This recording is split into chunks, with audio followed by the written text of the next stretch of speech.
আসসালামু আলাইকুম বন্ধুরা, সবাই কেমন আছেন? আমার কিচেন থেকে আজকে আপনাদের সাথে আরও একটা রেসিপি শেয়ার করব। এর আগেও আমি সজনে ডাঁটার দুটো ভিডিও দিয়েছিলাম। আজকে সজনে ডাঁটার খুব মজাদার একটা রেসিপি আপনাদের সাথে শেয়ার করব।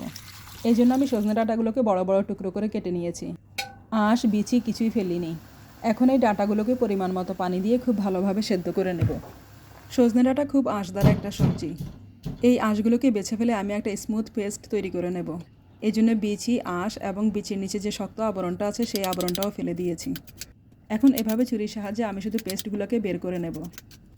আর এই পেস্টগুলোকে আরেকটু স্মুথ করার জন্য পাটায় পিষে নিলাম। চাইলে ব্লেন্ডারেও খুব সহজে এটাকে পেস্ট করে ফেলতে পারবেন। এখন আদা, রসুন, হলুদ, মরিচ এবং পরিমাণ মতো মশলাপাতি দিয়ে ভালো করে মশলাগুলোকে কষিয়ে নেব। মশলা কষানো হয়ে গেছে। এখন অল্প পরিমাণে চিংড়ি মাছ অ্যাড করে দিলাম। সামান্য পানি দিয়ে মশলার সাথে চিংড়ি মাছগুলোকে একটু ভুনা করে নেব। মাছ ভুনা হয়ে গেছে। এখন সজনের পেস্ট অ্যাড করে দিলাম। মশলার সাথে সজনের পেস্টকে ভালো করে মিশিয়ে ফেলবো। চুলার আঁচ বাড়িয়ে দিয়ে 1-2 মিনিট অনবরত নাড়াচাড়া করে সজনের পেস্টকে মশলার সাথে ভালো করে মিশিয়ে রান্না করে নেব। শেষের দিকে দিয়ে দিলাম ধনেপাতা। ঝোল শুকিয়ে কড়াইয়ের গায়ে তেল ছেড়ে আসলেই রান্না হয়ে যাবে। আমার রান্না শেষ, এখন পরিবেশন করে নিলাম। রেসিপিটি ভালো লাগলে অবশ্যই বাসায় একবার ট্রাই করে দেখতে পারেন। গরম গরম ভাতের সাথে পরিবেশন করুন, খেতে খুব ভালো লাগবে।